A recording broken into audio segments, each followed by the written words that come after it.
Episode की starting में हमें दिखाया जाता है कि वो ऑक्शन अब स्टार्ट होने वाला होता है और वहाँ ऑक्शनियर सबसे कहता है, वेलकम लेडीज़ एंड जेंटलमैन। तो अब हम अपना ये 74th ऑक्शन स्टार्ट करने वाले हैं।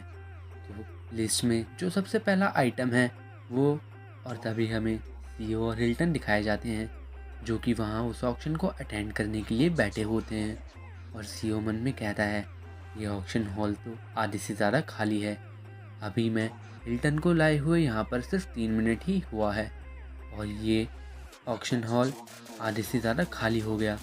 ये सब लोग यहाँ से ज़रूर उस मिस फॉर्चून की वजह से गए होंगे जो इन पर हिल्टन की वजह से आ पड़ा। लेकिन सीईओ कौन अभी भी यहीं है, भले ही इसकी चाइना वाली फैक्ट्री में आग लगी हुई है, लेकिन ये बंदा यहाँ से हिल के मानेगा नहीं। इसका मतलब तो यही है कि इस ऑक्शन हाउस में ज़रूर ऐसा कुछ है जो इसे ज़रूर चाहिए और ये उसी की वजह से अभी तक यहाँ रुका हुआ है। और तभी हिल्टन सीईओ से कहती है, अरे वाह देखो, वो तो एक रशियन वाइन है जो इम्पीरियल फैमिली ओन करती है और ये 100 सालों पुरानी है। क्या तुम इसे बाय नहीं करने वाले? और सीईओ कहता है, मैं जिस आइटम के लिए यहाँ आया हूँ वो अगले हाफ में ऑक्शन में आएगी, तो उससे पहले मुझे नहीं लगता मैं कुछ खरीदूँगा। और हिल्टन को अब समझ आता है कि वो किसी अलग चीज़ के लिए यहाँ आया है। और सीईओ हिल्टन को देखकर मन में कहता है, the king of bankruptcy Irene Hilton. मैंने जितना सुना था और जो मुझे याद है ये उससे काफ़ी ज़्यादा अलग है और ऐसा भी नहीं लगता कि ये मेरे सामने कोई एक्ट कर रही है। और सबसे अजीब बात तो ये है, और हमें दिखाया जाता है कि हिल्टन और सीईओ के बाद के बीच में उनकी क्या क्या बात हुई थी वो। और हिल्टन सीईओ से कहती है, मुझे पता है कि तुम मुझ पर बिलीव नहीं करोगे, लेकिन प्लीज़ मेरी बात सुनो, क्योंकि जो कोई भी मेरे आसपास आता है उसके साथ कुछ ना कुछ गलत होता है। और सीईओ बताता है कि उसे अभी पता नहीं है कि ये सब रैलिक की वजह से हो रहा है। और सीईओ मन में कहता है, शायद ये पॉसिबल है, क्योंकि ऐसे कई इंस्टेंसेस हो रखे हैं जहाँ रैलिक्स ने खुद को ह्यूमन से अटैच तो कर लिया था, लेकिन ह्यूमंस को इस बात की तनिक भर भी जानकारी नहीं थी कि उनके साथ एक रैलिक अटैच हो चुका है। तो इसका मतलब तो यही है कि ओरिजिनल किंग ऑफ बैंक्रप्सी ये काइंड हार्टेड गर्ल, लेकिन इसके साथ जो रैलिक अटैच है इसकी वजह से इसके आसपास आने वाला हर बंदा मिसफॉर्चून का शिकार हो जाता है और इसकी पर्सनैलिटी ऐसी बन गई है कि इसकी ही करामात है ये सब। इसके बाद हिल्टन सीईओ से कहती है, मैं तुमसे थैंक यू कहना चाहती थी। और सीईओ कहता है, लेकिन किस लिए? और हिल्टन कहती है, बस इसी बात के लिए कि तुमने मुझे सुना, जो भी मैंने तुमसे उस समय कहा, और तुमने इस बात पर यकीन भी किया। मुझे बहुत अच्छा लगा किसी ने मेरी बात को सुना और मैं इस बारे में खुल के बात कर पाई। और सीईओ कहता है, नहीं नहीं, ये कोई बड़ी बात नहीं है। और तभी सीईओ की विंडो पॉपअप होती है और उस पर लिखा आता है कि यूज़र का मूड काफ़ी अलग हो चुका है और उसके रैलिक की स्ट्रेंथ अब बढ़ती जा रही है और वो काफ़ी अलग लेवल पर बढ़ रही है। और हमें दिखाया जाता है कि हिल्टन काफ़ी ज़्यादा खुश होती है जिसकी वजह से ये सब हो रहा होता है। और हिल्टन कहती है, तुम्हारा क्या मतलब है, ये कोई बिग डील नहीं थी, इसने सही में मुझे काफ़ी ज़्यादा खुश किया। और उसके वो मिस फॉर्चून की ताकत अब और भी ज़्यादा बढ़ने लग रही होती है, क्योंकि अब हिल्टन काफ़ी ज़्यादा खुश होती है और उसकी वजह से सीईओ के सारे रैलिक्स को काफ़ी ज़्यादा दिक्कत आ रही होती है। उनकी पावर काफ़ी ज़्यादा कम होने लगती है और उनके बहुत ज़्यादा डैमेज हो रहा होता है। और सीईओ की स्किल विंडो भी यही बता रही होती है और उसके रैलिक्स चिल्ला रहे होते हैं, मास्टर मैं टूटने वाला हूँ, प्लीज़ कुछ करो, मास्टर हमें बचाइए, मास्टर। और सीईओ मन में कहता है, रैलिक्स की पावर इतनी ज़्यादा स्ट्रांग हुई क्योंकि यूज़र हैप्पी था, इसका क्या मतलब था? और आखिर ये किस तरह का साइकोटिक रैलिक है? और हिल्टन सीईओ से कहती है, आखिर ये अभी क्या हुआ था? और सीईओ कहता है, मेरी टॉलरेंस स्किल भी रैपिडली इंक्रीज़ हो रही है, लेकिन अगर ये ऐसे ही होता रहा तो मेरे सारे के सारे रैलिक डिस्ट्रॉय हो जाएंगे।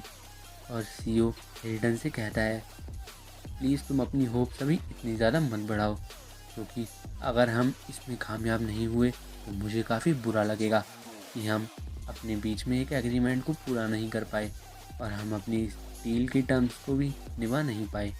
और हिल्टन कहती है, हाँ तुमने सही कहा, हमने अभी इस बारे में बात भी नहीं करनी चालू करी और इनकी बातों से तो लग रहा है कि इनके बीच कोई एग्रीमेंट हुआ है।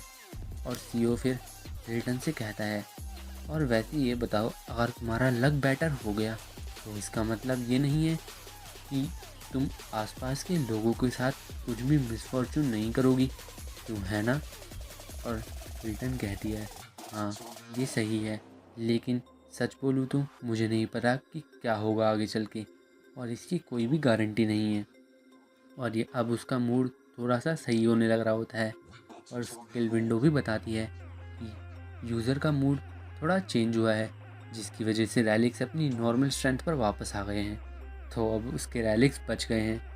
तभी ऑक्शनियर कहता है, लगता है यहाँ पर थोड़ा सा भूकंप सा आया था, लेकिन अब सब कुछ ठीक है। और यानी कि उस पावर को सिर्फ रैलिक्स फील नहीं कर रहे थे, बल्कि असल दुनिया में भी कुछ हुआ था। और तब ऑक्शनियर कहता है, तो करंट बिड है $7,70,000 की, या और कोई बिड करना चाहेगा? और तभी धीरे धीरे करके वो बिड बढ़ने लगती है, 1 मिलियन। और एक बंदा चिल्लाता है, हे तुम्हें क्या लग रहा है, तुम ये क्या कर रहे हो? और वो 1 मिलियन वाला बंदा कहता है, और तुम्हें नहीं पसंद तो तुम इससे ऊपर की बिड लगाओ और मुझसे वो आइटम खरीद लो, क्योंकि अगर तुम ऐसा नहीं करते तो वो आइटम तो मेरा ही है। और वो आपस में लड़ने लगते हैं और सीईओ उन्हें देखकर मन में कहता है, ये अभी अपने सही हालत में नहीं है, क्योंकि ये अभी रैलिक के इन्फ्लुएंस में आए हुए हैं। लेकिन अगर मैं इस अपॉर्चुनिटी का एडवांटेज लेता हूँ तो मैं इस ऑक्शन के अटेंडीज़ को और भी ज़्यादा कम कर सकता हूँ। और वो हिल्टन से कहता है, तुम चिंता मत करो, क्योंकि ये भी हो सकता है कि तुम ठीक हो और ये चीज़ काम कर जाए। तो चलो अब हम अपनी इस डील की टर्म्स के बारे में थोड़ी बात करें। तुमने कहा था कि तुम किसी सीक्रेट को जानना चाहती हो अपने लक को इम्प्रूव करने के लिए, तो है ना? और मैं तुम्हें बता सकता हूँ ये कैसे होगा। और ये सुनकर हिल्टन खुश हो जाती है और कहती है, क्या सही में? और सीईओ मन में कहता है, मैंने हिल्टन को जानबूझकर फॉल्स होप दी, मैंने ऐसा दिखाया कि मैं उसकी परेशानी को आराम से ठीक कर सकता हूँ।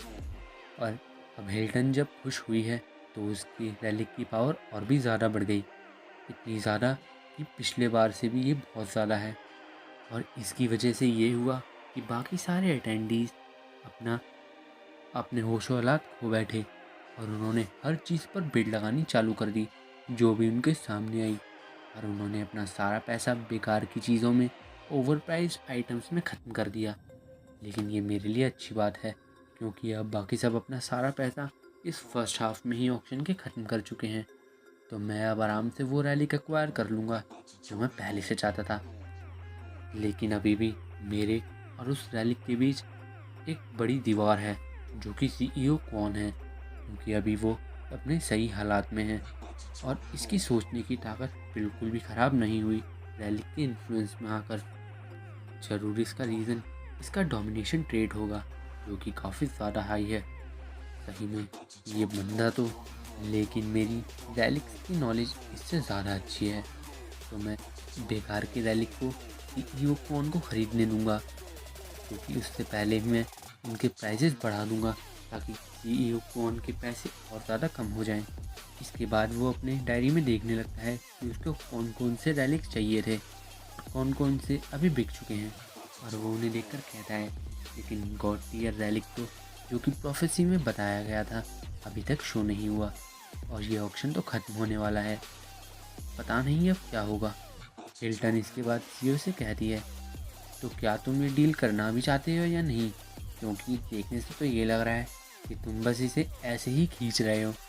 और सीईओ फिर कहता है, मुझे माफ़ करना, लेकिन मुझे हर एक चीज़ को ध्यान से देखना होगा। चलो पहले यहाँ से किसी शांत जगह जाएं और हम अपनी इस डील को और आगे बढ़ाएं।